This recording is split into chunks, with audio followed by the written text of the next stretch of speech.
11, 45, 5, 8, 22. These might seem like random numbers to you with no real significance, or maybe great numbers to play for Powerball. Instead, these numbers represent the hour and day that my father died, and will be seared in my brain forever. I realized early after my father's death that numbers would play a significant role in my grief. It's sort of surprising because I'm more of a visual person and numbers really aren't my thing. I've never really paid much attention to them, but now they seem to be everywhere. They serve both as a calming and grounding force for me and a reminder of my great loss. From this point forward, I knew my grief was about the numbers. It started early that morning when my brother kept calling at 4 in the morning. His first few calls didn't wake me. And it's strange because I'm not a great sleeper, lifelong insomnia, but this early morning, I just did not hear his call. He told me to come now, and I wasn't even sure why it was so urgent to come, because in my mind, I had spoken to my father the night before. He said he was fine and that most likely he'd be discharged. But my brother stressed that he had suffered a cardiac arrest and I must come now. So I went to be with him and my mother to sit in the waiting room. My aunt and uncle came later to wait as well. We waited for at least 3 hours in total silence. When the family was finally summoned back to the ICU, after what seemed like an eternity for waiting for news, we were greeted with monitors and screens and with all kinds of numbers. What did they all mean? Does this mean his blood pressure is rising, lowering? 60 over 20 seems extremely low. Well, we all looked at each other and the numbers and the monitors, waiting, wishing for a miracle, until the moment finally arrived, when the doctor stood by his bed, looked up at the monitors, and called the time of death. 11:45. It's nothing like the movies when the doctor calls the time of death with such authority and drama. It was more like a quiet whimper that I could hardly hear. Again, I realized 60 over 20. My grief is about the numbers. What followed was the reality that he wasn't coming home with us. So my brother and I began making the first calls to family and friends that he was gone. After about 3 calls, only 30 minutes had passed. Why was time going so slowly? Every minute that passed was excruciating. I started counting the minutes in the first hour and the second. Tick-tock. With each hour, I kept asking myself, how could I live in a world that didn't have my father alive in it? So I fell deeper in knowing that 30 minutes. My grief is about the numbers. When I finally got to the end of the day, after doing mostly mundane things, like filling up my car with gas, calling work to say that I wouldn't be coming in, and greeting all the family and friends that came to my parents' home to offer support, I remember trying to lie down for some well-needed rest and began looking at my parents' outrageously huge digital clock. I mean, it was huge, it was blinding, so bright. I mean, but that's for another time. As it got closer and closer to midnight, I looked up at 11:50, then a few minutes later at 11:56, then 11:58, 11:59.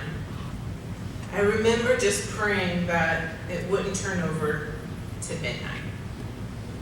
The numbers just taunted me, tick-tock, tick-tock. There it was, boom, 12 a.m. It was now May 9th. May 9th meant it was a day that didn't have my father alive in it. 12 a.m. My grief is about the numbers. When I finally got up later that morning, I woke up to clear skies and the news reporter reporting it would be sunny with a high of 79 degrees. I couldn't believe the world hadn't stopped. My father died. How dare people go to work, go shopping, or do whatever they do on the Monday after Mother's Day. 79 degrees. My grief is about the numbers. I also wrote the obligatory notice of remembrance on Facebook using the Bible verse, Matthew 25:23.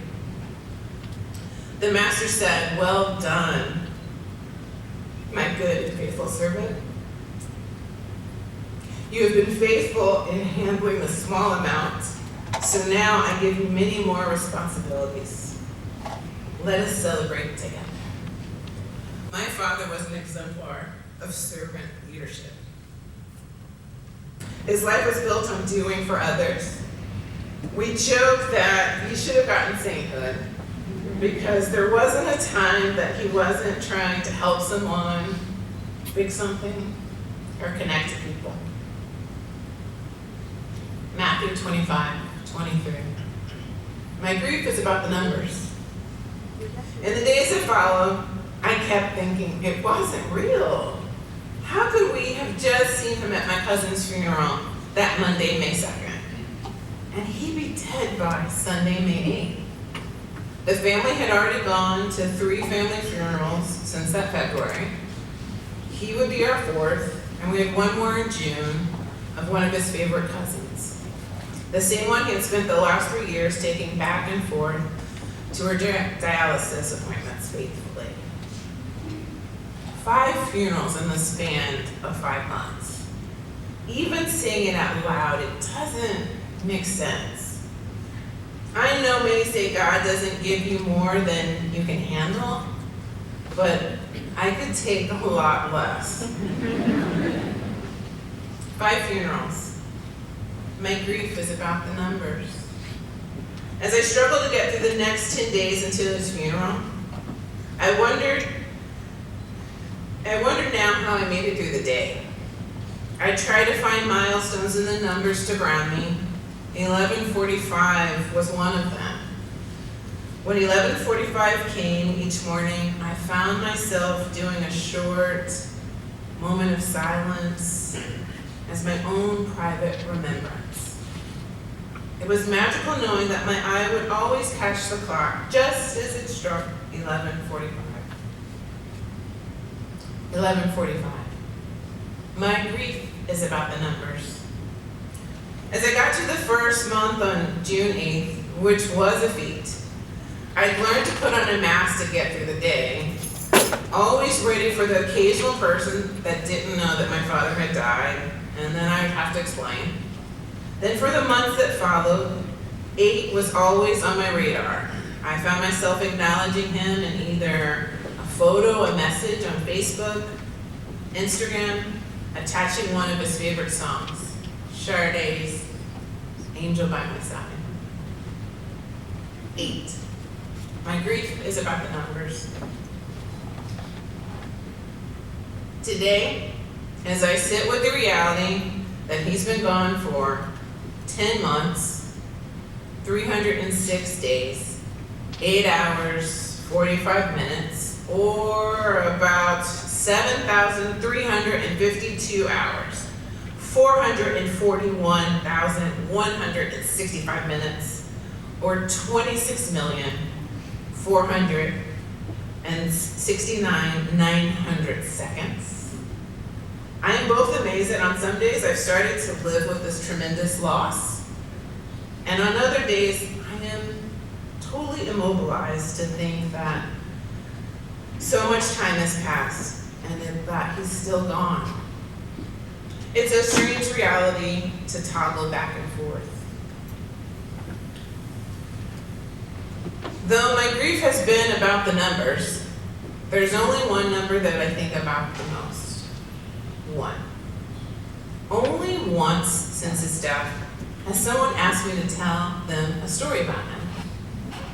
Only one time I completely lost it in the Starbucks parking lot, when the pain of the loss was so great that it physically hurt. and the wish that I had but only one more day to ask about his life, his wishes, his hopes, and what he would want me to know about living a well-lived life. All I know is that grief is many things, but for me, grief is about the numbers.